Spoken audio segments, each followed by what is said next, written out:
Officer নাই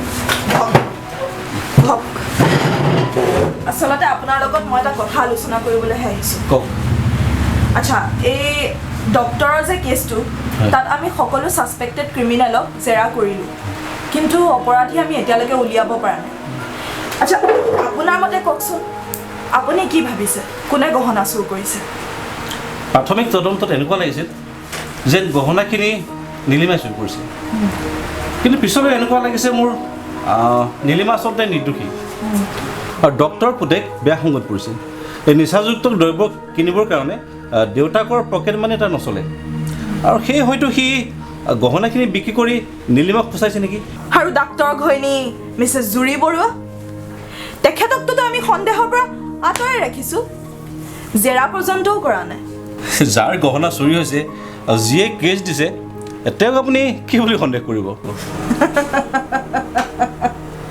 সেইটোকে কয় অফিচাৰ পানীৰ তলৰ কাই ওপৰ দিয়ে পাৰ হৈ যাওঁ কিন্তু দেখা নাপাওঁ মানে পিছত বুজিব বলক আহোঁ আমি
আপোনালোকে কথা পাতি আছিল সেই মানুহগৰাকী আপোনালোকৰ চিনাকি নিশ্চয় চিনাকি মানে নকব আৰু একে মোৰ জীৱনটো শেষ কৰি পেলালে বুজিছেনে মানে কথাটো অলপ বুজাই ক'ব নেকি মানে আৰু কি এওঁলোকৰ লগত আমাৰ ঘৰুৱাৰী সম্পৰ্ক আছিল বিহু সংক্ৰান্তি এইবিলাক আমি একেলগে উদযাপন কৰিছিলোঁ কিন্তু এই মানুহজনীয়ে লগালে নহয় কি কেনা লগালেনো নক'ব আৰু বুজিছে এই মানুহগৰাকীয়ে বিটকইন নে চিটকইন কিবা ব্যৱসায় কৰিবলৈ মোৰ পৰা 2 লাখ টকা লৈ গ'ল এই ঘৰুৱাৰী সম্পৰ্ক থকাৰ বাবে একো ক'বও নোৱাৰা হ'লোঁ পিছে যে নিলে আৰু আজিলৈকে লাখটোতো বাদেই এই মূলটোও ঘূৰাই দিয়া নাই এই 50,000 টকা এটা অৱশ্যে সিদিনা দিলে বাকীখিনিতো দিয়াৰ নামেই নলয় আকৌ চুচৰাই আছে এতিয়া আপুনিয়ে কওকচোন এনেকৈ বাৰু হয়নে টকাৰ কাৰণে এই মানুহজনী সকলো সম্বন্ধ চেছ কৰি পেলালে বহুত বেয়া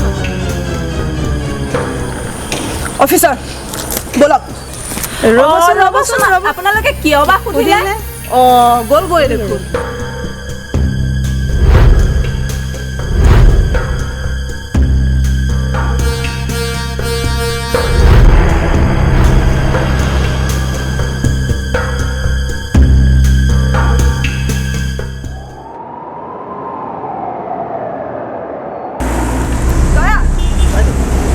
ড্ৰাগছ এডিকেইটাক চালান দিলেনে নাই বাইদেউ এতিয়া লকআপতে আছে কাইলৈ দিব নেকি হয় নেকি আচ্ছা বল এইটো খুলি দে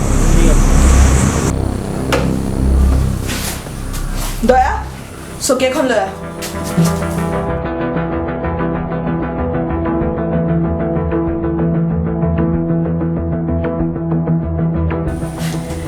তহঁতকেইটা ইমান সৰু ল'ৰা ঘৰত মাৰ দেউতাৰহঁত আছে এনেকৈ ড্ৰাগছ লৈ ঘূৰি ফুৰিবলৈ তহঁতৰ লাজ নালাগেনে নিজৰটোতো ভৱিষ্যতটো শেষ কৰিলি লগতে ঘৰ পৰিয়ালৰ মান সন্মানো শেষ কৰিছ আমাক এৰি দিয়ক বাইদেউ আৰু এনেকুৱা কাম নকৰোঁ আমি আমাৰ ঘৰত চাগে চিন্তা কৰি আছে বাইদেউ আমাক এৰি দিয়ক সেইটো কথা তহঁতে ড্ৰাগছ লোৱাৰ আগতেই চিন্তা কৰিব লাগিছিল বাৰু এটা চৰ্তত তহঁতক এৰি দিব পাৰোঁ মই কওক বাইদেউ আমি সকলোবোৰ চৰ্ত আপোনাৰ মানি ল'ম হয় বাইদেউ চব মানি ল'ম আমি তেন্তে মই কেইটামান কথা সুধিম আৰু তহঁতে সঁচা উত্তৰ দিব লাগিব আৰু যদি তহঁতে সঁচা উত্তৰ নিদিয় তেন্তে 3 বছৰ তহঁতে জেলতে খাটিব লাগিব কওক বাইদেউ সকলো সঁচা কথা ক'ম আমি ৰিয়ানক কেনেকৈ চিনি পাওঁ? দোকানত গৈ গৈ তাৰ লগত চিনাকি আমি। সি কেতিয়াৰ পৰা ড্ৰাগছ লয়? ৰিয়ান বহুত ভাল ল'ৰা বাইদেউ, সি ড্ৰাগছ নলয়। আমিহে তাক জোৰ কৰি এদিন দিছিলোঁ। সি এদিনত বাইদেউ ড্ৰাগছ লৈছিলে, তাৰপাছত সি ড্ৰাগছ লোৱাই নাই। তেন্তে তাৰ ইমান বাকী কিয়? বাকীবোৰ বেছিখিনি আমাৰে বাইদেউ।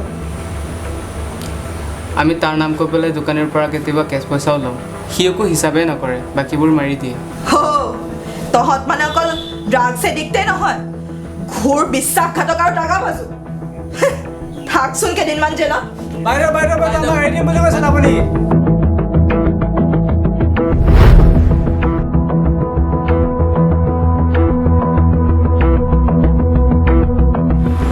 অফিচাৰ, ডক্তৰৰ ঘৰৰ অপৰাধীজন ওলাল।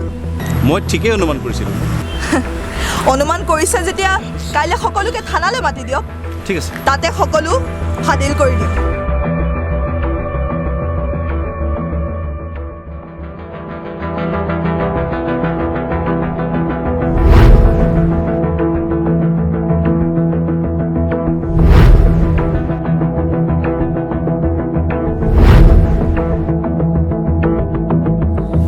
আচ্ছা, আপোনালোকক মই ইয়াত মাতাৰ কাৰণটো জানেনে? চাওক, আমাক আৰু ছাছপেন্সত নাৰাখিব। কিহৰ বাবে ইয়ালৈ মাতি আনিছে কথাটো কওক। কওক কিয় মাতি আনিছে? যদি আপোনালোকে কেছটো বলে পৰা নাই তেন্তে মই কেছটো উঠাই ল'ম, কিন্তু ইমান হাৰাশাস্তি আৰু নকৰিব। চাওক, আপোনাৰ এই গহনা চুৰি কেছটো চোৰ আমি ইতিমধ্যে ফাদিল কৰিছোঁ। অপৰাধী আমাৰ মাজতে আছে, কিন্তু তাৰ আগত কওকচোন ৰিয়ান ইয়াত কিয় নাই? ৰিয়ানৰ ভীষণ জ্বৰ, মই মাত্ৰ চাই আহিলোঁ, সি ভিতৰতে শুই আছে। আচ্ছা, হ'ব বাৰু। নীলিমাই গহনা চুৰ কৰিছে এইটো সকলোৱে জানে। ইয়াত আপুনি কি চল্ভ কৰিলে সেইটোহে বুজি নাপালোঁ। নীলিমাই গহনা চুৰ কৰা নাই, চুৰ কৰিছে আন এজন। নীলিমাৰ বাহিৰে আন মানুহ এওঁহে আছে, তেন্তে এওঁ কৰিছে। কি কথা কয় হে? ক'ৰ গহনা, কি গহনা মই একোৱে নাজানো। বা মানুহ মাৰি দিব দেই। দোকানীয়ে নাই কৰা চুৰ। মিষ্টাৰ বৰুৱা, আপোনাৰ 5 লাখ টকীয়া গহনা চুৰ কৰিছে আন কোনো নহয়, আপোনাৰ মিছেছ জুৰি বৰুৱাই।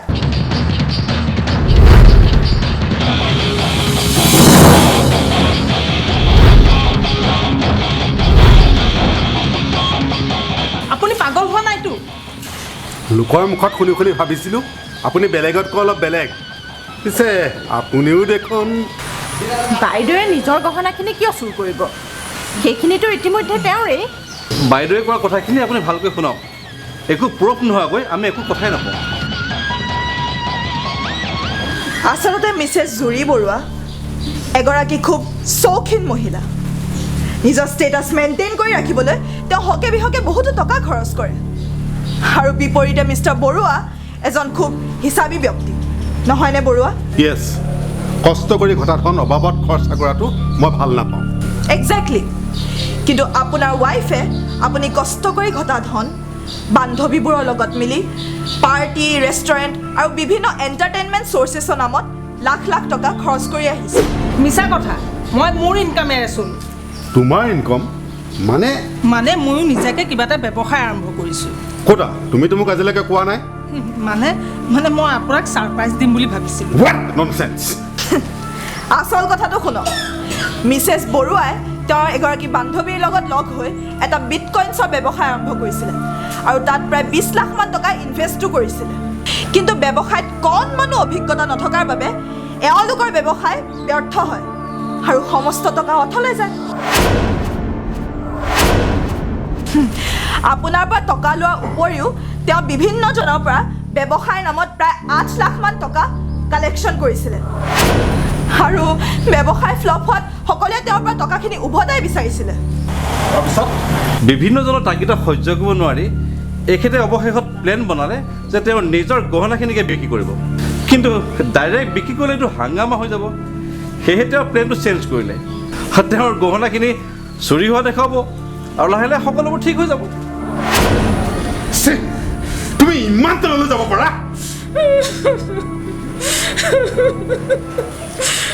ইমানতে আপোনালোকৰ পৰিয়ালৰ কাহিনী শেষ হোৱা নাই মিষ্টাৰ বৰুৱা। আপোনাৰ ল'ৰা ৰিয়ানো এটা বেয়া পথলৈ গৈছে। আপুনি দিয়া অকণমান পকেট মানিয়ে তাৰ নচলে আৰু সেয়েহে হকে বিহকে খৰচ কৰিবলৈ সি সেই দোকানীৰ আশ্ৰয় লয় আৰু দোকানীয়েও কেইটামান বেছিকৈ পইচা পোৱাৰ আশাত তাক বাকী দি থাকে। কিমান টকা বাকী আছে 1 লাখ মানেই হ'ব মাজে মাজে কেছ পইচাও লয় নহয় হোৱাট 1 লাখ টকা 1 টকাও নাপাওঁ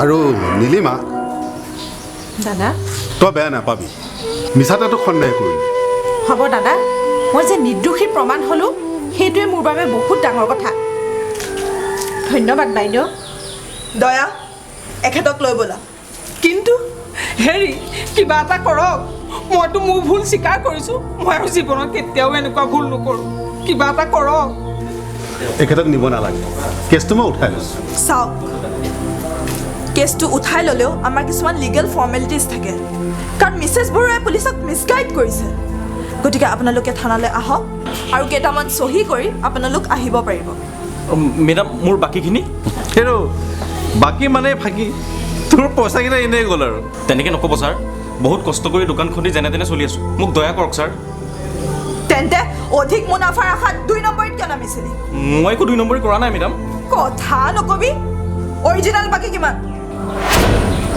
কবি নে নহ'লে কিন্তু 1 টকাও নাপাবি 60,000 মান টকা হ'ব বাইদেউ তেন্তে প্ৰায় 1 লাখ টকা বুলি কিয় কৈছিলি ডক্টৰ বৰুৱা এই দোকানীক 60,000 টকা দি দিব ঠিক আছে বাইদেৱে কৈছে কাৰণে দিম বাৰু কিন্তু ভৱিষ্যতে বাকী দিলে 1 টকাও নিদিওঁ হ'ব ছাৰ আচ্ছা ঠিক আছে অফিচাৰ লেটছ গো